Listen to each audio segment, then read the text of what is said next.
As we grow, our responsibilities increase and our emotional burdens become heavier. It's not when you have your own family that the commitment to your life often intensifies or collapses. I thought I was happy and had everything a woman could want: a family, children, a husband, and a home. I was just waiting for the moment and the day that I had marked for my death. My family was falling apart. From one day to another, the perfect picture was shattered. There was not a moment of peace.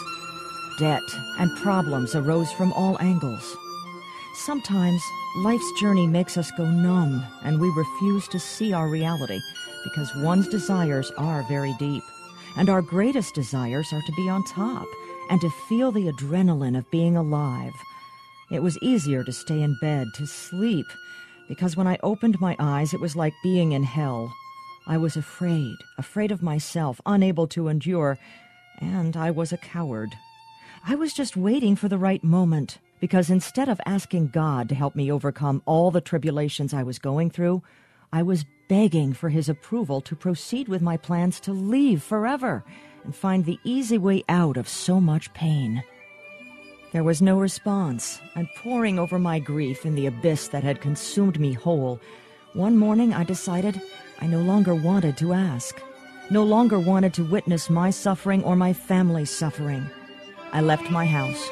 I must confess that the idea of not returning made me sigh with sadness. I had repeatedly found the place where I would put an end to my grief. I was naive.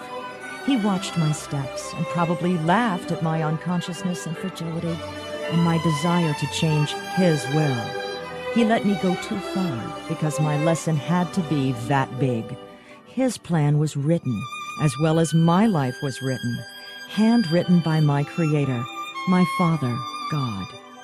A few streets before meeting with that retaining wall, I received a call.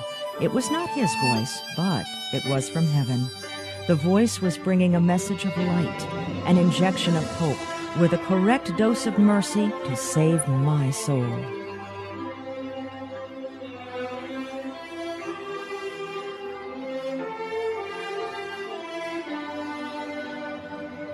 Daughter, your heart is suffering. I've allowed it to be this way for you to realize that being your Creator, I am also responsible for deciding when and where your journey ends. It had to be in these circumstances. I had to show you that all my children have a purpose in life, and you are about to discover yours. You wanted to defy my will, but I am your merciful Father, and I love you above all things. I've never abandoned you. I have always been with you in these times when you doubted. I have always been with you when you needed a response. Your path of light is just beginning. There is a mission to which I have commanded you. I have directed you to be the example of love, faith, and hope. You have been chosen to take my word and my example through good works, health, and welfare to those who need it most. Today is the beginning of a new life, full of light and love to share. Today, you have me in your heart. Fear no more. She received a new opportunity to move forward and demonstrated that where there is a will, there is a way. There is power in love. The Lord works in mysterious ways, and in times of need, He mysteriously shows His presence. And sit a while with me. You raise me up so This is how her new story begins, by helping others to change their lives as well. During her career in artists, she has developed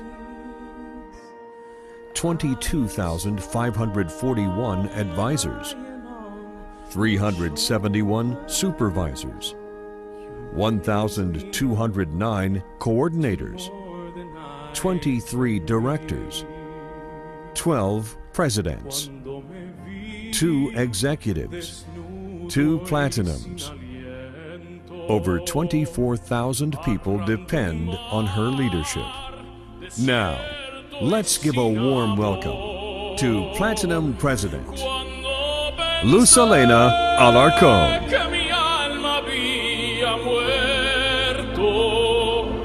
Llegaste tú como la luz del sol.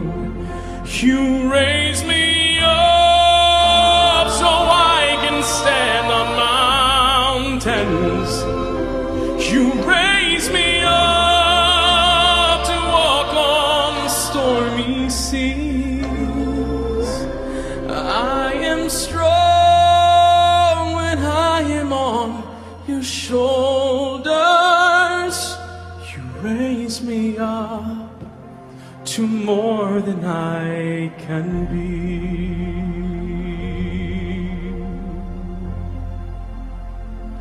You raise me up so I can stand on mountains. You raise me up to walk on stormy seas.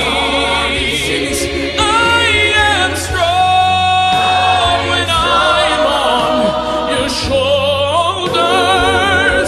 You raise me up to more than I can be.